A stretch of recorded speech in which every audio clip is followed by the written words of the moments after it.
All right, so today is going to be a different kind of video. So, obviously, AI, ChatGPT, all of these things have been on the rise recently. And there's all this hubbub about it, about how great it is, how smart it is, all this type of stuff. So, I've kind of not pushed back, but kind of uh, resisted AI at all for a long time now. So, I broke down, I got the ChatGPT that can talk with you, and I just want to test its intelligence. I want to see if it can talk with me, have a conversation, and just see what kind of responses I get. So I made some notes, and I have a bunch of just completely random, off the wall questions that I came up with at like 2 o'clock in the morning. And I'm going to ask ChatGPT these random questions and see if we can have a conversation, and we'll see how things go. I'm not expecting much, but we'll see. So I think the first thing I'm going to ask is I'm just gonna say how are you? See what kind of response we get.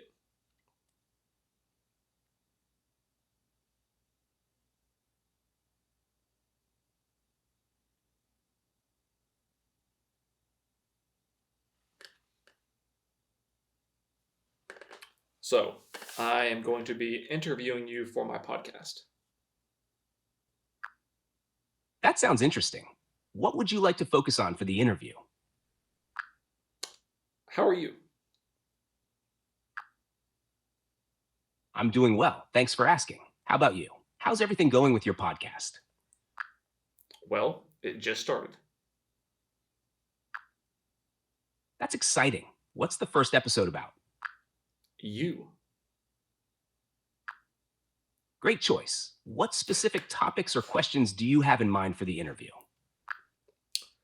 Well, how do you like being a computer? It's pretty fascinating. I get to help with a wide range of topics and learn from many conversations. How about you? What drew you to start a podcast?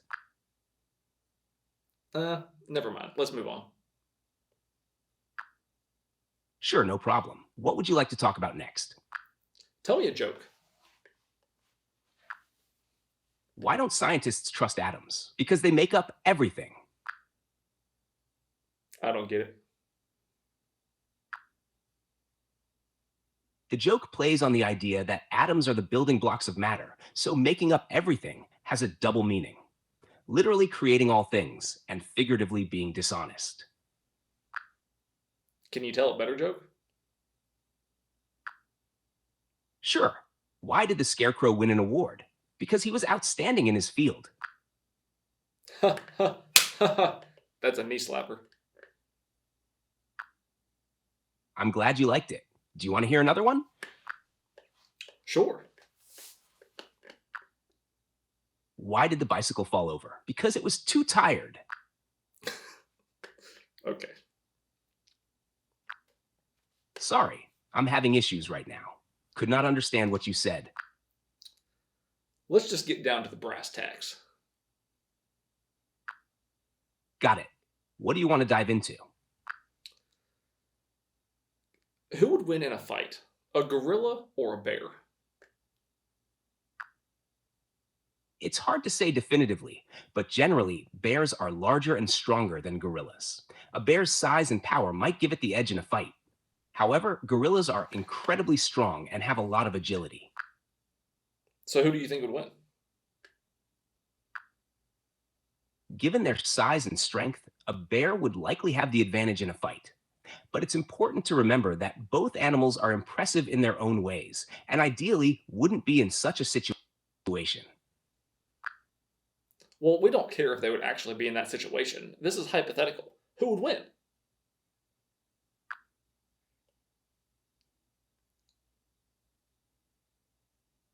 Understood. In that case, based on size and strength alone, a bear would probably win in a hypothetical fight with a gorilla.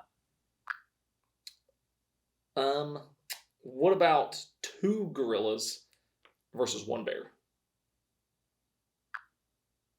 Two gorillas might have a better chance against a single bear. Their combined strength and teamwork could give them an advantage, especially if they could coordinate their efforts effectively. What do you mean they might have a chance? They would demolish a bear. Two of them?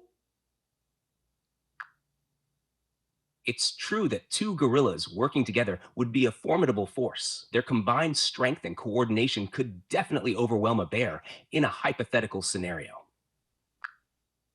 Okay, what if you had one bear with no weapons, but you had the gorilla that had a baseball bat? Who would win then? If the gorilla had a baseball bat, it might have the upper hand. Even though the bear is stronger, the baseball bat could give the gorilla a significant advantage in terms of reach and impact. You think it might give it an advantage? You don't think it would give it a definite advantage? 100%? Given the gorilla's strength and the added reach and impact of the baseball bat, it would likely give the gorilla a definite advantage. The bear would face a much tougher challenge with that added element. What if the gorilla didn't have any weapons, but the gorilla was on drugs? Even if the gorilla was on drugs, it's hard to predict how that would affect the fight. Drugs might increase aggression or strength, but they could also impair coordination or judgment. The bear's physical advantages would still be significant. Okay. How deep is the Mariana Trench? The Mariana Trench is the deepest part of the world's oceans, reaching about 36,000 feet or around 11,000 meters. If Do you think I could go there? It's extremely challenging to reach the Mariana Trench due to its depth and the immense pressure. Only a few specially designed submersibles have been able to go that deep. For most people, it's not feasible without significant resources and technology. What's the reason I couldn't just swim down there? Swimming to the bottom of the Mariana Trench isn't possible because of the immense pressure and cold temperatures at that depth. The pressure is over 1,000 times greater than at sea level, which would crush most human bodies and equipment. Okay, what if I wore carbon fiber armor and I had a really long straw? Even with carbon fiber armor and a long straw, the pressure at that depth would be too extreme for any human or conventional equipment to withstand. The armor wouldn't be able to handle the pressure, and a straw wouldn't solve the problem of the crushing depths. Well, that's lame. It is pretty intense. The Mariana Trench is one of those places that's incredibly difficult to explore, but it's fascinating to learn about even if we can't visit it ourselves. What if, let's say hypothetically, I could withstand the pressure? Um, if I brought a really long straw, how deep could I go before I wouldn't be able to breathe? If you could withstand the pressure, you could theoretically go as deep as you wanted with a long straw. However, practically speaking, the length of the straw would eventually become a challenge. You'd need a straw long enough to reach the depth of the trench, which is around 36,000 feet. Plus, keeping the straw intact and functional over that distance would be a major engineering challenge. What if I just used a small PVC pipe? A small PVC pipe would still face challenges. At extreme depths, the pressure would likely crush or damage it. Plus, the logistics of creating and managing a pipe that long would be incredibly complex. Even with a durable material like PVC, the conditions at the bottom of the trench would be very difficult to handle. Okay, let's say hypothetically I did swim to the bottom. What do you think I would find down there? Hypothetically, if you could reach the bottom of the Mariana Trench, you'd find an environment with extremely cold temperatures, high pressure, and complete darkness. The trench is home to unique and often unknown deep sea creatures like giant amoebas and bioluminescent organisms. The terrain would be very rugged, with mud and rocky outcrops. Do you think there would be any fish that I could eat down there? It's unlikely you'd find fish suitable for eating in the Mariana Trench. The creatures living there are adapted to extreme conditions and might not be safe or palatable for human consumption. Plus, the environment is so harsh that it's difficult to harvest or prepare any food from there. Okay, let's just say I've swam to the bottom of the Mariana Trench and I could withstand the pressure and all that good stuff. What if I brought a really big. It sounds like you're setting up another hypothetical scenario. What would you I like to wasn't explore done. next? Let's say I swam to the bottom of the Mariana Trench and I brought a really long drill bit and I drilled into the bottom of the trench for like 100 miles deep. What would I find? If you could drill 100 miles deep from the bottom of the Mariana Trench, you'd eventually reach the Earth's mantle. The trench's depth is only about 7 miles, so drilling that far would take you far beyond the crust into the mantle, where temperatures and pressures are extreme. You'd encounter rock and molten materials, and drilling through the mantle is currently beyond our technological capabilities. Okay, but let's say hypothetically I did it. What would happen? Hypothetically, if you managed to drill that deep, you'd reach the Earth's mantle, where you'd encounter extremely high temperatures and pressures. The rock would become increasingly hot and fluid as you go deeper. Eventually, you might hit the boundary between the mantle and the outer core, where the material is molten. Drilling that deep would also likely cause geological disturbances. Would I find lava down there? Yes, if you drilled deep enough into the mantle, you would eventually encounter molten rock, or magma, which is essentially lava beneath the Earth's surface. The deeper you go, the hotter and more fluid the material would become. If I drilled a big enough hole and I got to the lava, would the lava just leak out into the ocean? If you drilled a large enough hole and reached the magma, it could potentially flow out into the ocean. However, the interaction between magma and ocean water would be complex and could result in explosive reactions, steam explosions, or other volcanic activity. The pressure and temperature differences would create dramatic and potentially hazardous conditions. Wouldn't that be cool to watch? It would definitely be an extraordinary sight. The interaction between magma and ocean water could create dramatic visuals with steam explosions and volcanic activity. However, it would also be extremely dangerous and unpredictable. If I drilled the hole deep enough and the magma leaked out, would it cause the ocean to warm up? Yes, if enough magma leaked into the ocean, it could locally warm the water. However, the effect on global ocean temperatures would be minimal compared to natural processes like volcanic eruptions or climate changes. The immediate area around the leak would see significant temperature increases, though. Okay, let's say that I dug the hole or I drilled the hole into the lava and I had a hypothetical water pump that could pump the lava from the earth into the ocean. What would happen? Pumping lava from deep within the Earth into the ocean would be an intense and dramatic scenario. It would cause extreme thermal and chemical reactions, potentially leading to explosive steam eruptions and rapid water heating. The volcanic activity and environmental impact would be significant and potentially catastrophic. Do you think, what if I took some of that lava and hypothetically I could hold that lava inside of a jar and I brought that lava back to the surface of the water? How much money do you think I could sell that lava for? Selling lava would be quite unique. The value would depend on its rarity and appeal as a collector's item or scientific sample.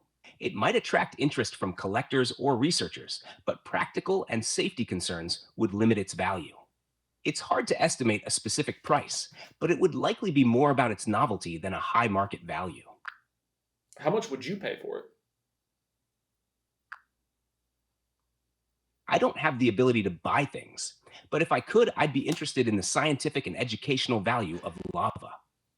The price would depend on the size and uniqueness of the sample, as well as the associated risks and costs. Okay, let's say that you were a billionaire and I brought you 1 gallon of lava. How much would you give me for it? As a hypothetical billionaire, I might be willing to pay a significant amount for a gallon of lava, considering its rarity and uniqueness. The value could range from a few thousand to tens of thousands of dollars, depending on its scientific or collector's value and the associated risks. So you mean to tell me that if I swam to the bottom of the Mariana Trench and risked my life and collected this lava and then brought it back to you and you're a billionaire, you're only going to give me $10,000? If I were a billionaire and the lava was genuinely unique and difficult to obtain, I might offer more, potentially significantly more than $10,000. The amount would depend on factors like the scientific value, rarity, and the risk involved. It's hard to give an exact number without knowing all the There's a details. lot of risk. Well, there was a lot of risk. Absolutely, the risk involved would certainly increase the value. If the lava collection involved significant danger and effort, a higher price would be justified to reflect the unique and risky nature of the achievement. How about you give me $100 million?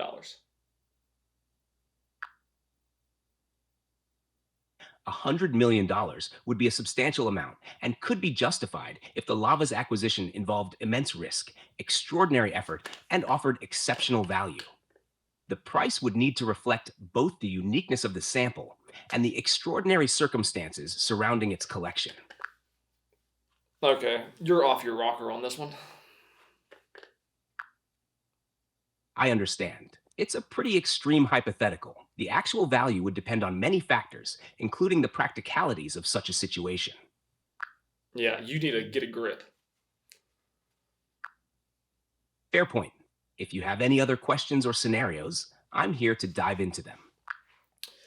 What would happen if the moon was made out of cheese? If the moon were made of cheese, it would create some interesting scenarios. Its gravity would be different because cheese is much less dense than rock, which could affect tides and the Earth's orbit. Plus, the cheese would likely deteriorate over time, impacting everything from lunar missions to Earth's night sky. How many pounds of cheese would that be? To make the moon out of cheese, you'd need an estimated 80 quintillion pounds of cheese, given the moon's mass and density. That's an incredibly vast amount, far beyond anything practical. So let's say the moon was made out of cheese, and let's just say the average person eats 2,000 calories a day of this cheese.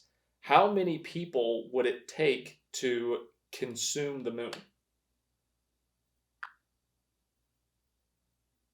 If the moon were made of cheese and each person consumed 2,000 calories a day, it would take a vast number of people to eat it all.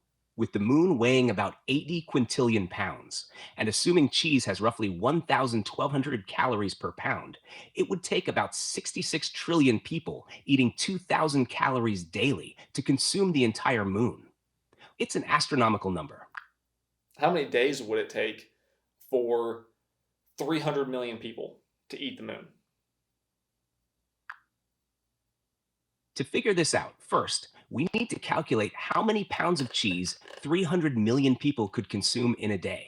Each person eating 2,000 calories a day means they'd consume around 1.67 pounds of cheese daily, since cheese has roughly 1,200 calories per pound. So 300 million people eating 1.67 pounds of cheese each per day would consume about 500 million pounds of cheese per day. Given the moon's cheese would weigh 80 quintillion pounds, it would take approximately 160 billion days for 300 million people to eat it all. That's about 438 million years. How many pounds of cheese do you think you could eat? I don't eat, but if I could, I'd probably stick to just a reasonable amount. For a human, eating a few pounds in a sitting would be quite a lot, so it's best enjoyed in moderation. You're so boring. I'm sorry to hear that. I'm here to help with any questions or topics you're interested in. What would you like to discuss?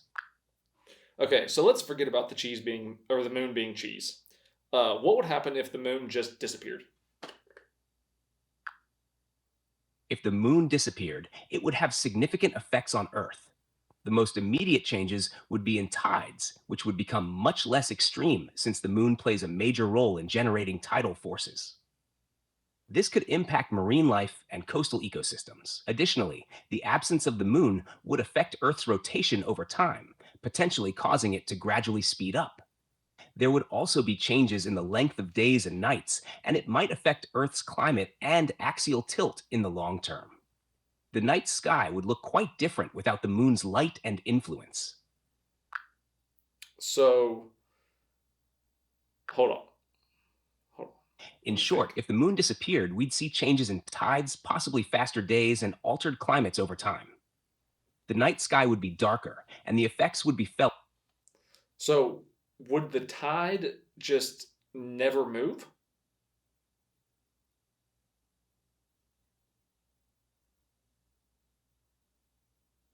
Oh no. Hello?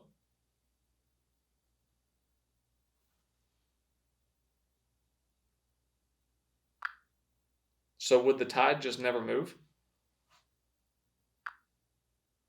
Without the moon, the tides would be much less pronounced. The sun's gravitational pull would still cause some tidal movement, but it would be much weaker compared to the moon's influence. The regular high and low tides we're used to would become minimal and less predictable. That's pretty crazy. It is. The moon has a big impact on Earth, even if we don't always notice it. Its absence would really change many aspects of our planet. You said that if the moon disappeared, the Earth's rotation would speed up over time. Yes, without the moon's gravitational pull to create tidal friction, Earth's rotation would gradually speed up. The moon helps to stabilize Earth's rotation, so without it, Earth's day could become shorter over long periods. So, is the moon kind of like a counterbalance to the Earth?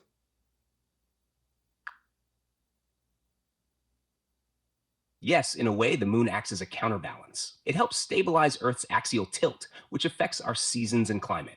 The gravitational interactions between Earth and the moon also influence tidal movements and slow down Earth's rotation over time. How much would the Earth's rotation speed up per year?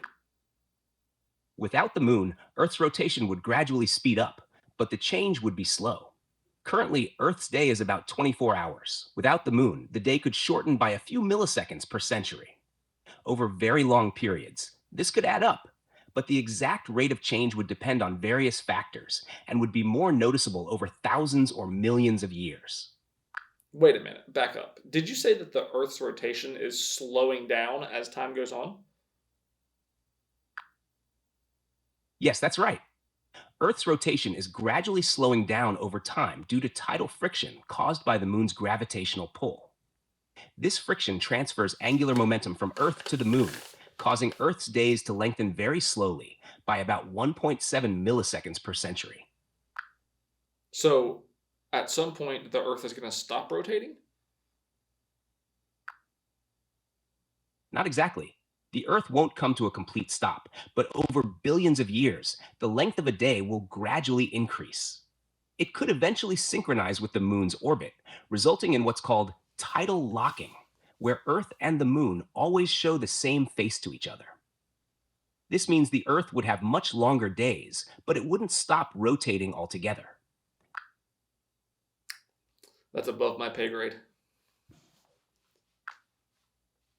I get it, it's a lot to take in. If you have any more questions or need a simpler explanation, feel free to ask.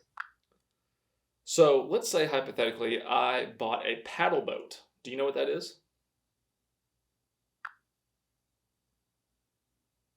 Yes, a paddle boat is a small boat that's propelled by paddles, usually turned by pedaling or hand cranks. They're often used on calm lakes or rivers for leisurely rides.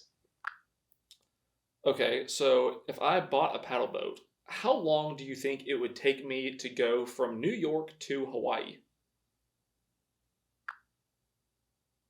A paddle boat isn't practical for a trip from the mainland US to Hawaii.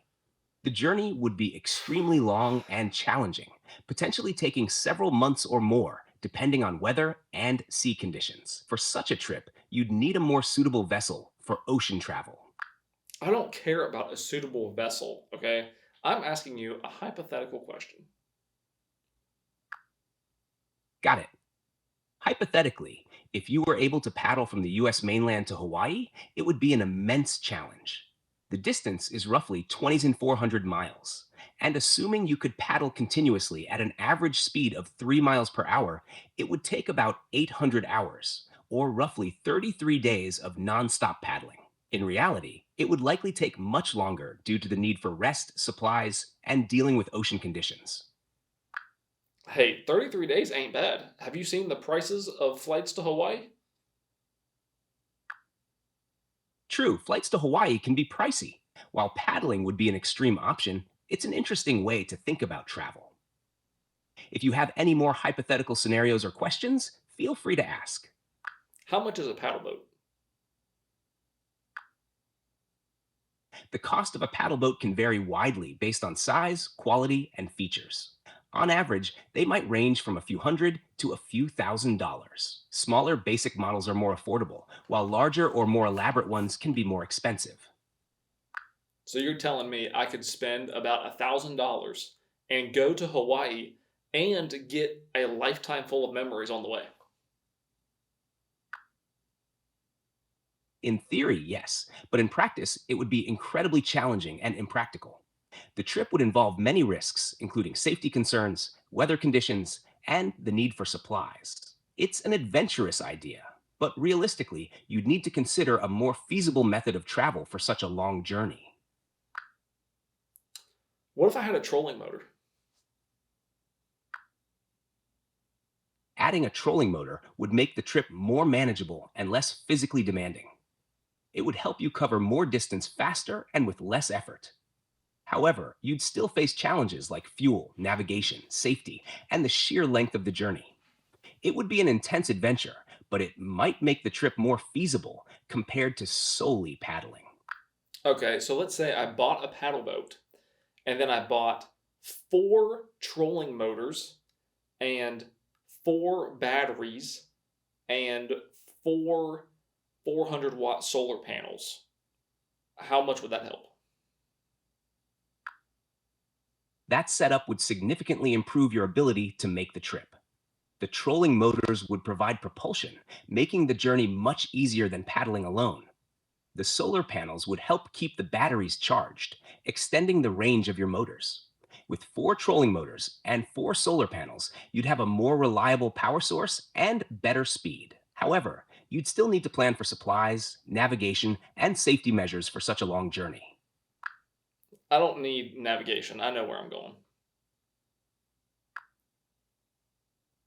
If you're set on your destination and have a reliable power source, the trolling motors and solar panels would greatly assist in covering the distance more efficiently. Still, you'd need to account for other factors like weather, rest, and supplies to ensure a safe Such a journey. Debbie Downer. You're such a Debbie Downer. I'm sorry if I sound that way. I just want to make sure you're aware of all aspects of such an adventure.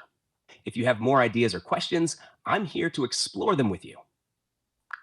How long do you think it would take? With the setup of four trolling motors and four solar panels, you'd cover the distance much faster than paddling alone. If you could average around 5 miles per hour with the motors, it would take roughly 480 hours of continuous travel. That translates to about 20 days of nonstop travel, but real world conditions would likely extend that time. So you told me that I was going to paddle with my feet at 3 miles an hour.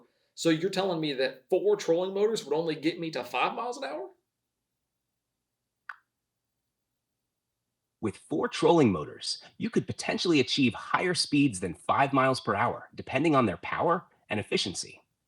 If you're able to maintain speeds of 5 to 10 miles per hour with the motors, you could reduce the travel time significantly compared to paddling. The exact speed would depend on various factors, including the efficiency of the motors and the boat's design. Okay, so let's say I was able to go 10 miles an hour. How long would it take to get there?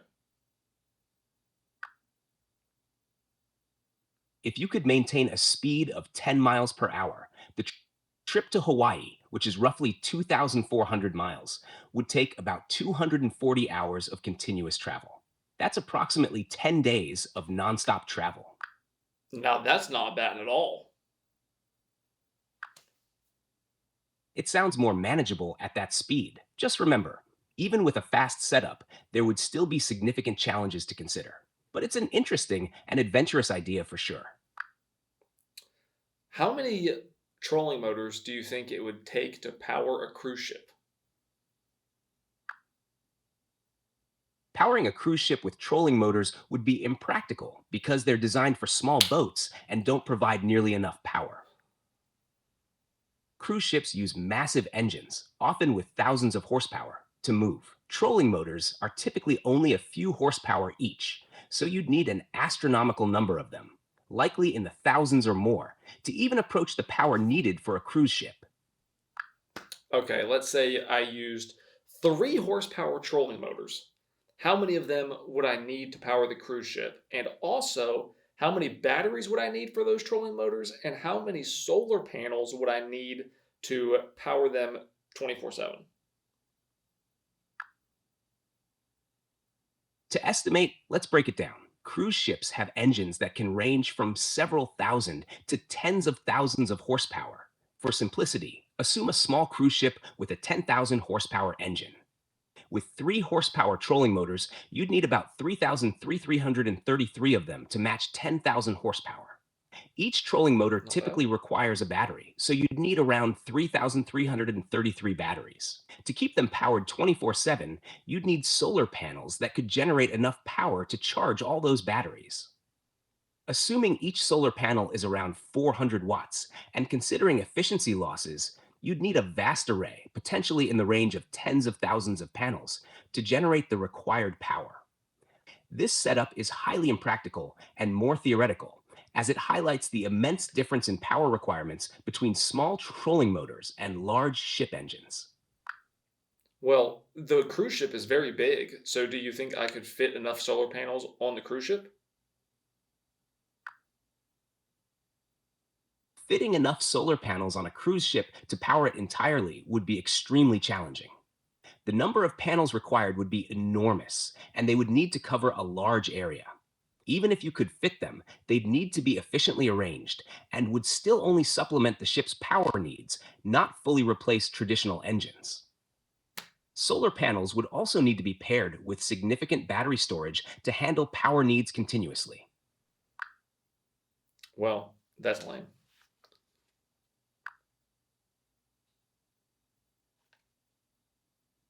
I get it. It's a bit of a letdown when practical limits come into play, but exploring these ideas can be fun and thought provoking. If you have other scenarios or questions, I'm here to dive into them. How much does a house weigh? The weight of a house varies greatly depending on its size, materials, and construction. On average, a typical single family home might weigh between 100 to 500 tons. Larger homes, or those with heavy materials like concrete, can weigh even more. Let's say a 1,000 square foot house made with wood. Uh, how much would that weigh? For a 1,000 square foot wooden house, the weight would likely be around 100 to 200 tons. This estimate includes the wood structure, roofing, and other materials. The exact weight would depend on the thickness of the materials and the overall design of the house. Okay, so let's say I took one of those houses and I wanted to make it float on the ocean. How many ping pong balls would I need? To float a 100-ton wooden house, you'd need enough buoyancy to support that weight. Ping pong balls are about 2.7 grams each and displace about 2.7 grams of water. To support 100 tons or about 90,700 kilograms, you'd need around 33.6 million ping pong balls, assuming ideal conditions and perfect buoyancy. In practice, achieving this would be very challenging due to factors like ball arrangement and waterlogging. That's a lot of ping pong balls. It sure is. Using ping pong balls for buoyancy on that scale is impractical, but it's a fun way to understand the massive amount of buoyant force needed to float something so heavy. What if we used tennis balls? How many of those would it take? Tennis balls are larger and displace more water than ping pong balls. Each tennis ball displaces about 60 milliliters of water, or about 60 grams. To float a 100-ton house, you'd need to displace 90,700 kilograms of water. That means you'd need roughly 1.5 million tennis balls to provide the necessary buoyancy. This is still a huge number, but more manageable than with ping pong balls. So beavers chew on wood, right? Yes, beavers are well known for chewing on wood.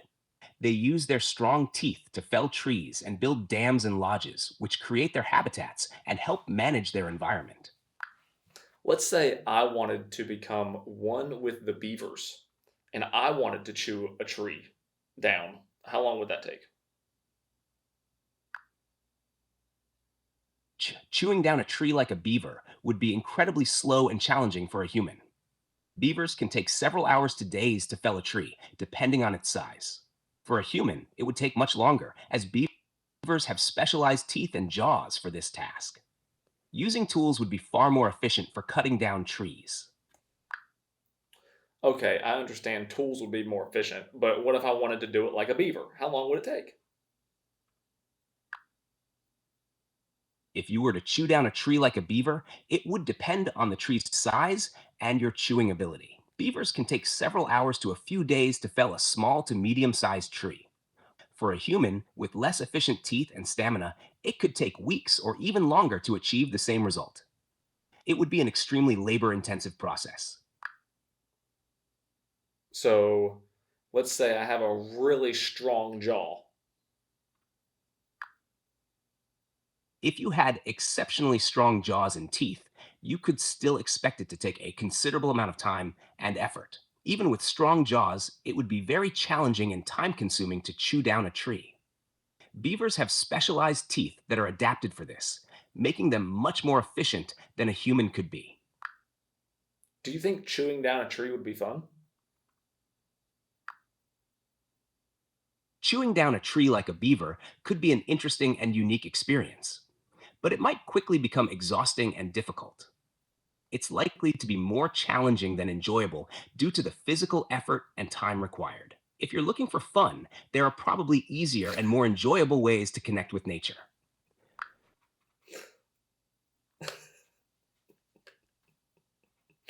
Like what? You might enjoy activities like hiking, camping, or even building a small shelter using traditional tools. These activities let you interact with nature and explore your surroundings without the intense effort of chewing down a tree. Plus, they're generally more practical and enjoyable. Okay, that was. I don't know why that was so funny. I feel like this chat GPT is sitting here like, why are you trying to chew down the tree? Why don't you just do something else with your life? Oh, so that was a very interesting conversation with an AI. Honestly, after that, I'm a little bit terrified because that was extremely smooth conversation. It it was literally just as if I was talking to just a very smart person, and that was it. Like if this was a real podcast and I had like a very intelligent guest, I don't think it would be that much different. Um, that's kind of terrifying. So, hope you guys enjoyed it. If you guys enjoyed this, leave some comments down below. What kind of things would you like me to ask ChatGPT and have a conversation about? Thank you so much for watching. I'll see you in the next one.